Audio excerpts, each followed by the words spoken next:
C Joseph Vijay எனும் நான். வாங்க மக்களே, வரலாறு திரும்பிடுச்சுன்னு சொல்கிற மாதிரி தான் இருக்குது. இன்றைக்கி என்னாச்சுன்னு பார்த்தீங்கன்னா, சிஎம்மாக விஜய் அண்ணா பதவியேற்றுட்டாங்க. அது இல்லாமல் 3 கையெழுத்து போட்டுக்கிறாங்க. ஃபஸ்ட்டு வந்து என்னன்னா 500 யூனிட்டுக்கு கீழே இருக்கிறவங்களுக்கு ஃப்ரீ கரண்ட், 200 யூனிட் வரைக்கும் ஃப்ரீ கரண்ட்டுன்னு சொல்லியிருக்காங்க. செகண்டு ஒன்று வந்து போதைப் பொருட்கள் தடுப்பு, அப்புறமே பெண்களுக்கான சிறப்பு காவல் படை அமைக்கிறதும் சொல்லியிருக்காங்க.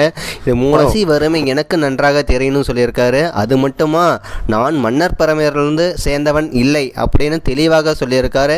என் வலியும் வேதனையும் தொண்டர்களும் சுமந்தார்கள் அப்படின்னு சொல்லியிருந்தார். இது என்ன, எந்த அளவுக்கு அவர் நம்ம மேலே நேசிக்கிறாருன்னா அப்போ பாருங்கள் என்ன சொல்லியிருக்காங்கன்னு. நான் ஒன்றும் தேவன் தூதன் கிடையாது அப்படின்னும் சொல்லியிருக்காரு. பொய் வாக்குறுதிகளை சொல்லி ஏமாற்ற மாட்டேன் அப்படின்னும் சொல்லியிருக்காங்க. 10 லட்சம் கோடி கடவுஜருக்கு 2 திராவிட கட்சிகளும் சேர்ந்து தமிழ்நாட்டை வந்து 10 லட்சம் கோடி இது வரைக்கும் கடன் இருக்குது. இதில் வந்து நம்ம எப்படி மீண்டு வரணும், அதுக்கான கால அவகாசம் கொஞ்சம் தாங்க அப்படின்னு சொல்லியிருக்காங்க. பெரும் சுமையுடன் நமது பொறுப்பேற்றிருக்கோம். சரி, நிதிநிலை குறித்தும் வெள்ளை அறிக்கையை வெளியிடுவேன்.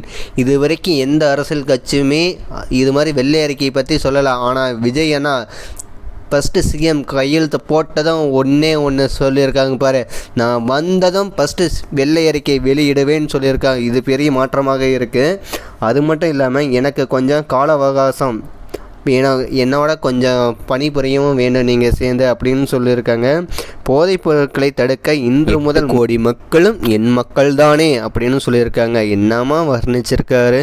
மக்கள் பணத்தை நான் தொடவே மாட்டேன், ஒரு துளி நான் தொட மாட்டேன், என்னுடன் இருக்க வரும் யாரையும் தொடவும் விட மாட்டேன், அதையும் மீறி தொட்டால் நான் சும்மா இருக்க மாட்டேன், 100% நீங்கள் என்னை நம்பலாம் அப்படின்னு சொல்லியிருக்காங்க. இது ஒரு புதிய ஆரம்பமே மட்டுமல்ல, இது புதிய சகாப்தம் என்று சொல்லியிருக்காங்க. விஜய் அண்ணா மட்டும் பதவி ஏற்கல, அவருடன் சேர்ந்து 9 பேரும் பதவி ஏற்றிருக்காங்க. இதில் ஒரே ஒரு பெண் வேட்பாளர்கள் மட்டும், கீர்த்தனா சிவகாசி டிவிகேயில் இருந்து முதல் பெண் அமைச்சராக தேர்ந்தெடுக்கப்பட்டாங்க. இது பெரிய பேசும் பொருளாக இருக்குது, ட்ரெண்டிங்கில் இருக்குது. இனிமேல் தானே ஆட்டம் ஆரம்பங்கிற மாதிரி இருக்குது. இன்றைக்கி டிவிகே விஜய் சிஎம்மாக பதவியேற்றுட்டாங்க. இனிமேல் திராவிட கட்சிக்கு எதிர்த்து டிவிகே சிஎம் ஆன விஜய் அண்ணா எப்படி சமாளிக்க போறாங்கன்னு பார்க்கணும்.